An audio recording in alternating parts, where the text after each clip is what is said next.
Sa kuwang ito sa Dasmariñas City, kitang-kita ang pagpaparaffle ng cash ni re-electionist Cavite Governor John Vic Remulla.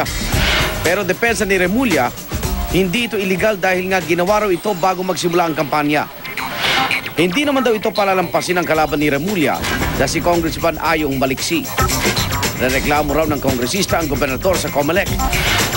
Higit pa ni Maliksi, wala naman daw dahilan para mamigay ng pera nung panong iyon. Ang tunggalian ni Cavite gubernatorial candidate John Vic Remulla at Ayong Maliksi. Yan ang ating tatalakayin ngayon.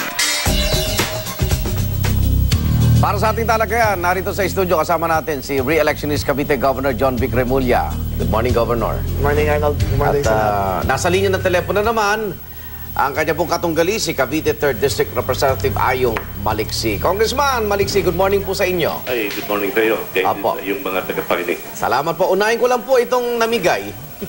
Sige. Okay, linawin natin na Governor. Yung video pinapakita natin, kailan ba nangyari yun at ba't ka namigay ng pera? Ayun ay tawag sa ugnayan sa barangay. Ugnayan sa barangay. Nag-umpisa yan February 2012 hanggang March 25, 2013. Okay. Ayon sa Comelec rules at ayon sa Supreme Court, hindi counted as electioneering yan dahil hindi pa kami candidate. So after March 25 or March 26, tumigil na kami yan.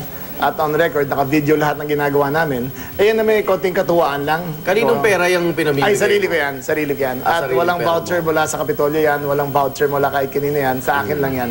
Ay, na konting pasaya. Pasaya lang yan. Magkano ba ang raffle mo? Magkano? Minsan 1,000, minsan 2,000, minsan umabot 10,000. Okay. Ano. Galante ka. O, nakakatulong lang. Nakakatulong sa kanila yan eh. Malaking bagay sa kanila yan na masaya. Masaya rin naman. No. March 30.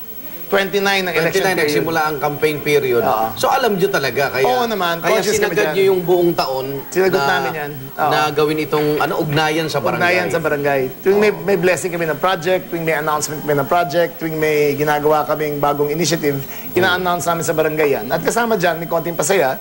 At wala naman nasasaktan sa ganyang klaseng ugnayan. At wala naman kami sinasabing vote for me. Wala kami sinasabing supportahan mo kami. Oo. Ino-congratulate lang namin na nanalo sila sa raffle. Okay, sabi ni Congressman Maliksi, wala raw dahilan para mamigay ka ng pera dahil wala naman daw kalamidad. O, wala talagang rason. Hindi naman kailangan ng kalamidad para tumulong sa tao eh. Yung 1,000 sa isang mahihirap, malaking bagay na sa kanila yan. Yung 10,000 na lalo na, change your life na yan sa kanila. Hindi kailangan nun. Ang Okay. kailangan natin, tumutulong tayo parati. Lagi tayong nakikipanayam. Congressman Ayong, alam niyo po ba na hindi pa campaign period pero itutuloy niyo pa rin po ba yung reklamo laban kay Governor Remulla? Ang sinasabi ni Governor John Vic na yun, Oo. na ginagawa niya hindi campaign period. Oo. Hindi na, yung pamimigay na yun, araw-araw na ginawa ng Diyos Oo. para barangay, paripat-lipat lang ng barangay. Oo. Panay na pamimigay ng pera, panay na pamimigay ng bigas, yun ay parang conditioning of mind yun eh, election.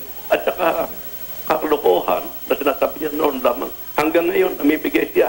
Kahapon lamang namigay siya doon mismo sa Perpetual Health College sa GMA. Pero susundo niya ang mga taga-Burihan, taga-GMA. Pang-5 araw kahapon, pinukulong sa kwarto ng eskwelahan. Hindi pinapasok yung mga empleyado.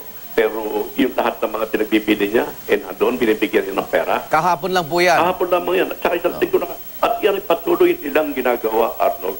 Yung hindi pa nga nag-election sinimula nila, parang kinukondisyon nila ang mind ng mga tao na talaga sila maraming pera at ang gagamitin nila sa kampanya na ito, Opo. hindi yung programa at mga plano, kung hindi, pareho na pamimigyan ng pera. Doon naman sila sa lubhasa eh. Okay. Ito ho ba impormasyon na may kasama pong ebidensya? Marami kami Congressman? ebidensya. Kasi sa lahat ng bayan ginagawa nila yan. At Opo. yung mga concerned citizen namin, at siyang nagre-reklamo, nagsasabi sa amin, bakit hindi dalhin sa kinakaukulang pagdalahan ng adulto ginagawa? Napakamali naman. Ano pong mga ebidensya? Video ho Ang uli? mga video. At saka mga tao na nagsasalita. Okay. Mga tao na So, kailan niyo po ito isasampang formal na sa meron kaming COMELEC? legal team na siya nag-aasikaso niyan. Opo. Sila ang maghahain niyan kung kailan nila dapat dalhin. Pero isang bagay na tinitiya ko sa iyo, yung mga ganyan na mga bagay na talagang hindi naayon sa batas, Opo. gayon din sa ating provision ng Omnibus Election Code, Opo. talagang dapat natin dalhin sa kinakaukulan. Okay. Bago natin hinga ng reaction si Governor, kayo ba, Congressman, hindi kayo nagbubudbud ng pera.